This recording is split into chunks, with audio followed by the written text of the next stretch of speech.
Hello प्यारे बच्चों, आज की कहानी का नाम है बीमार शेर। एक दफ़ा का जिक्र है, सब्ज और सरगोशियों से भरे जंगल में सूरज की रोशनी ज़मीन पर सुनहरे धागों से सिलाई करती थी। वहाँ एक बड़ा शेर रहता था जिसकी आयाल एक छोटे सूरज जैसी थी।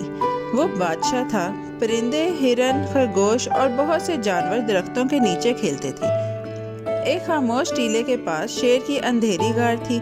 जानवर अक्सर उससे मिलने आते थे। एक होशियार लोमड़ी दूर से सारा जंगल देखती थी, चमकदार और तजस्सुस भरी।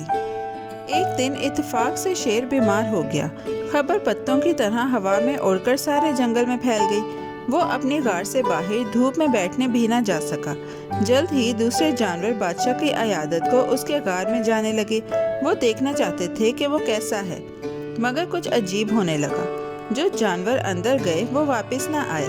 जंगल पर खामोशी छा गई। दरख्तों में डर दबे कदमों से चलने लगा।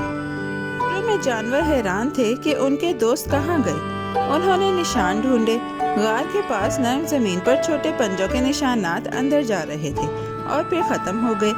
वापसी के कोई निशानात ना थे। खरगोश सरगोशियां करने लगे। परिंदे खामोश हो गए। बंदर भी झूलना छोड़ बैठे। ये रास्ता एक खामोश उदास रात सुना रहा था। जानवर इकट्ठे हो गए और उनके नन्हे दिल तेजी से धड़कने लगे। एक होशियार लोमड़ी गार के करीब आई। वो अंदर न दौड़ी। वो बाहर गर्म मिट्टी पर खड़ी रही। उसका रुएं खजां के पत्तों की तरह रोशन था। उसने आहिस्ता से आवाज दी, आप कैसे हैं? मैंने कई दिनों से आपको बाहर नहीं देखा। सुना है कि आप कुछ बीमार हैं। अगर मेरी कोई खिदमत हो तो फरमाइए। उसकी आवाज़ नरमी और अदब से भरी थी। शेर ने नरम आवाज़ सुनी और गार के दहाने से पूछा, तुम अंदर क्यों नहीं आती? बाकी सब जानवर मेरी खैरियत पूछने गार के अंदर आते हैं, मगर तुम बाहर ही खड़ी हो, क्यों? उसकी आवाज़ थकी हुई और कमज़ोर थी। लोमड़ी ने सिर्फ होशियारी से मुस्कुराकर आंखों से इशारा किया। जंगल ने ये छोटी सी बात चुपचाप ऐसे सुनी जैसे हवा की सरसराहट हो। लोमड़ी जरा करीब आई, मगर रोशनी में ही रही। उसने सीधे अल्फाज में जवाब दिया, मैंने देखा है कि जो जानवर आपके गार में गए वो वापस नहीं आए, क्योंकि उनके निशानात ज़मीन पर रह गए हैं। मैं उन जानवरों की तरह आपके गार में नहीं जाना चाहती और मौत के मुंह में कदम नहीं रखना चाहती। उसके अल्फाज पुरसुकून मगर मजबूत थे। जानवरों को निशानात याद आ गए। शेर ने गार के अंदर से नरम आवाज में कहा।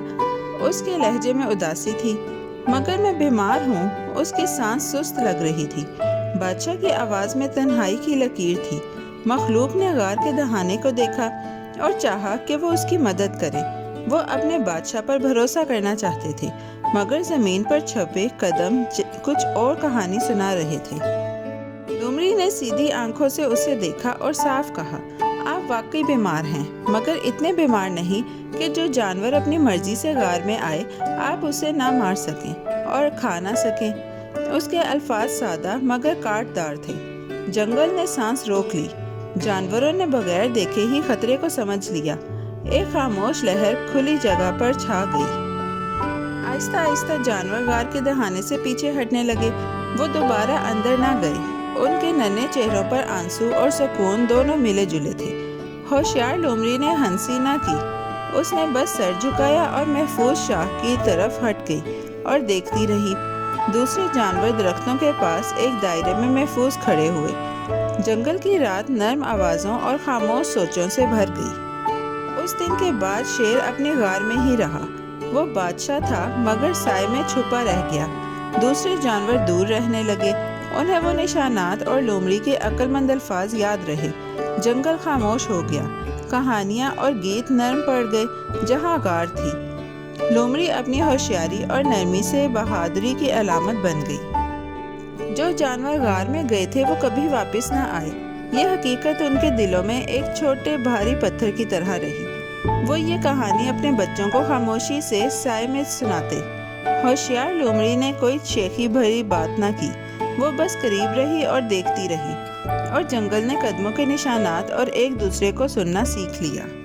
इस गुफ्तगू के बाद जंगल पुरसुकून और मोहतात हो गया। हर जानवर ने दुनिया की छोटी बातों को देखना सीखा। कदमों की खामोशी, गार की चुप, इंतखाब का बोझ। وہ یہ کہانی چاندنی پتیوں کے نیچے دھیرے سے سناتے اور ایک دوسرے کو قریب رکھتے۔ ہوشیار لومڑی فاصلہ رکھتی مگر مہربان رہتی، بادشاہ کو دور سے دیکھتی جیسے وہ جو جانتا ہے کب سننا ہے۔ پیارے بچوں، آج کی کہانی یہاں ختم ہوتی ہے۔ بہت جلد ہم ایک نئی اور دلچسپ کہانی کے ساتھ واپس آئیں گے۔ Bye bye. پیارے بچوں، کیسی لگی آپ کو یہ کہانی؟ ایسی ہی مزیدار کہانیاں سننے کے لیے ہمارے چینل کو لائک، سبسکرائب اور شیئر کرنا مت بھولیے گا۔ Bye bye.